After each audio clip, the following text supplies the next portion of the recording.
sports jerseys that are a little too flashy, a hideous bridge made by 3D printing, or a special funnel for women to allow them to urinate standing up. Here are 10 objects whose designers deserve to be punished.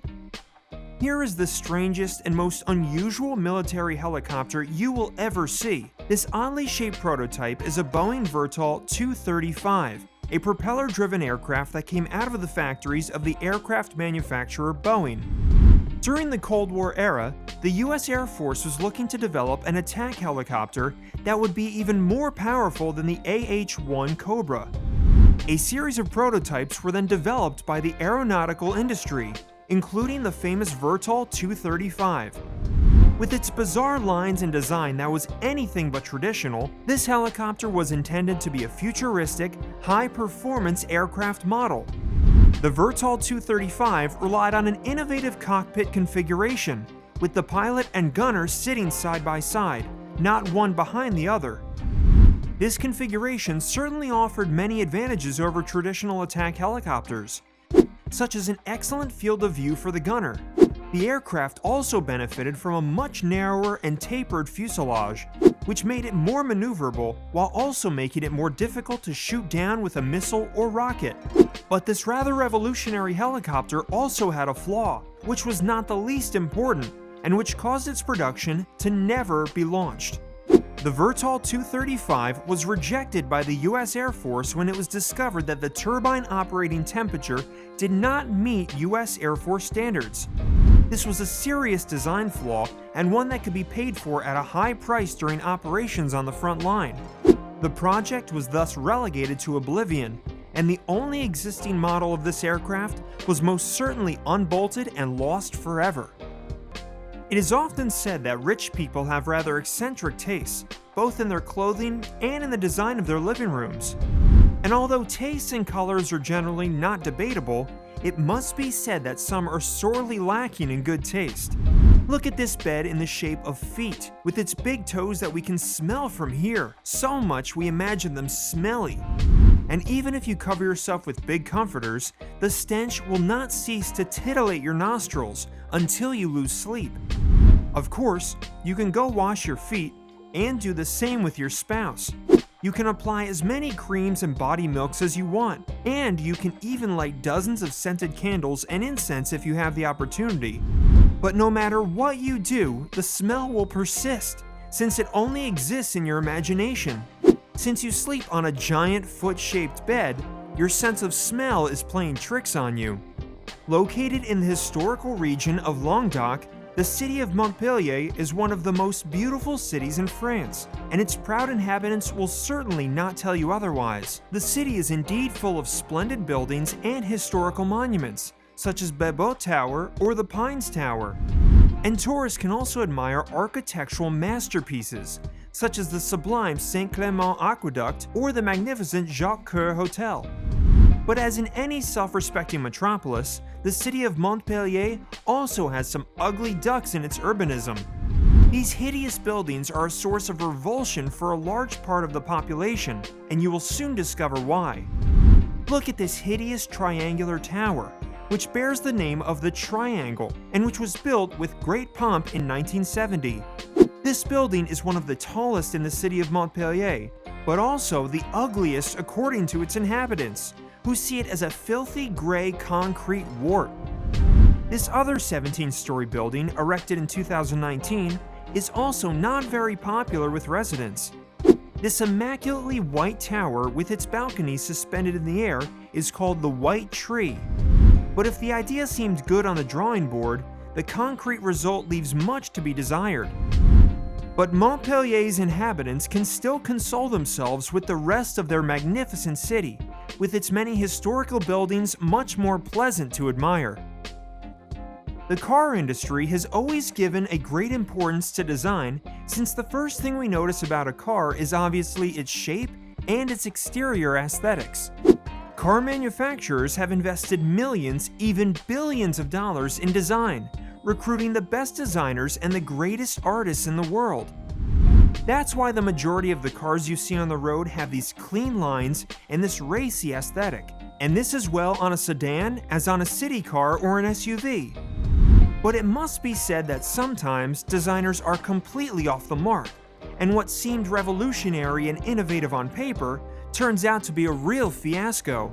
Judge for yourself by admiring this horrible Fiat Multipla, an Italian car that for once doesn't dazzle us by its beauty.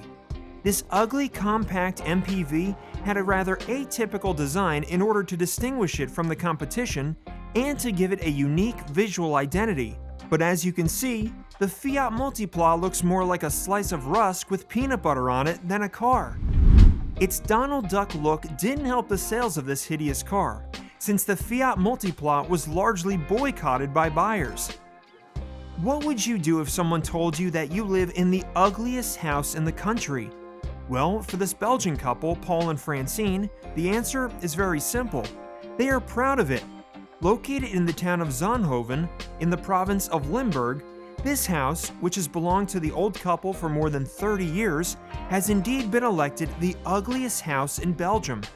And it must be said that with its imposing window frames, its pagoda-shaped roof, and its double chimneys, Paul and Francine's house does not look too good.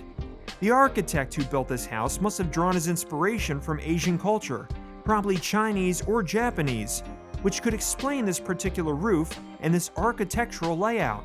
But the rendering on the ground is very different from the design plans because, with its singular shapes, the house stands out in the neighborhood.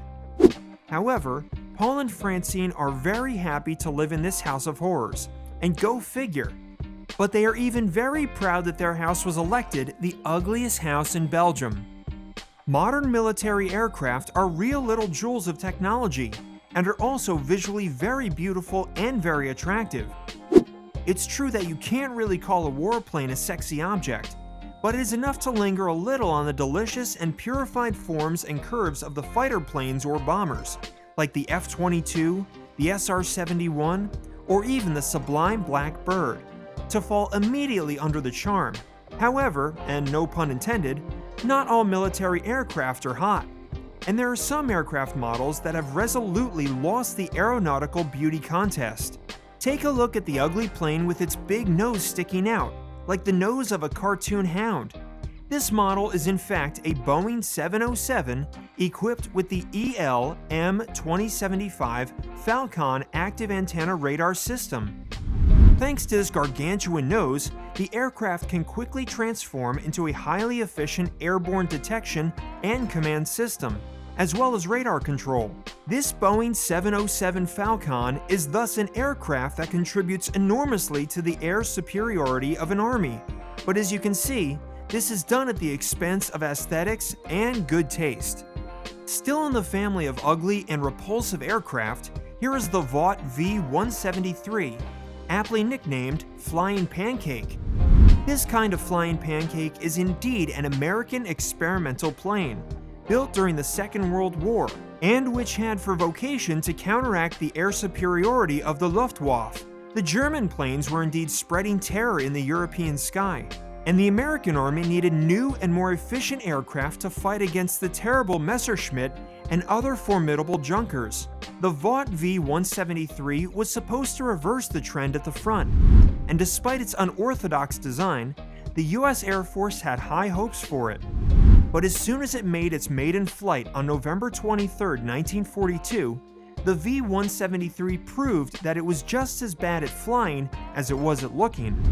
Indeed, the pilot who had to test the aircraft pointed out a series of major defects that made the Vought 173 literally ineffective in combat situations. The aircraft was very heavy, not very maneuverable, and the cockpit was so uncomfortable for the pilot that he could not even perform certain essential tasks. Even worse, during testing, it was discovered that the aircraft itself acted as a huge air brake, limiting its own speed due to its unique wing design. Today, the Vought V-173 has been restored and repainted by a team of enthusiasts, and if you really want to admire this horror, you'll have to go to the Frontiers of Flight Museum in Dallas, Texas. The invention of 3D printers has almost revolutionized certain branches of industry, such as aeronautics or medicine. Thanks to this method of additive manufacturing, it is now possible to produce tools that require a high level of technical expertise, such as aircraft parts, medical prostheses, or even buildings. Indeed, there are giant printers capable of molding very large parts and assembling them together in order to erect imposing urban constructions. The pedestrian bridge that you see on these pictures is part of this kind of construction, and even if it is totally practicable and open to the public, we can't really say that it shines by its beauty. This hideous creation of more than 12 meters long is located in the Castilla-La Mancha Park in Alcobendas, Spain. The bridge was built from 8 3D printed pieces of molten concrete reinforced with thermoplastic polypropylene. The robustness of the structure and its efficiency are not in question, since the bridge has already been open to the public. On the other hand, it could use a few pots of paint to brighten it up and make it more attractive, because with its minimalist and aseptic look, it is rather creepy, don't you think? For this sequence, the bad taste reaches heights never equaled, at the risk of shocking you, so look by yourself to convince yourself, and tell us if the creator of these uglinesses doesn't really deserve to be punished by the law. Take a good look at this Colombian female cycling team and tell us if you don't notice something. Yes, you did see it. Their jerseys seem to be torn at the level of the crotch, and one has quickly the impression to see young women half naked. No, it is not really about naked bodies, but about a rather crazy and indecent clothing design. Indeed, the jerseys of these young cyclists present flesh tones from the top of the thigh to the middle of the belly, which gives this impression of partial nudity. A fault of very bad taste, which left nobody indifferent, and which even caused strong reactions of anger on behalf of the public. And as always, on your beloved YouTube channel, we have saved the best, or the worst, for last. This curious object is called a shoey, and get this, it's a device that women use to urinate standing up. This kind of plastic funnel allows all those who have a pressing need to relieve themselves without squatting and soiling their pants. Thanks to this stupid object, women will be able to do as men do, but you still have to know how to aim, don't you? And that's it for today. What do you think of these 10 designs that are completely wrong? And whose creators deserve to be punished? Which one of them disgusted you the most? Tell us in the comments, and if you liked the video, don't forget to put a like and subscribe and activate the notifications. See you soon for new discoveries out of the ordinary.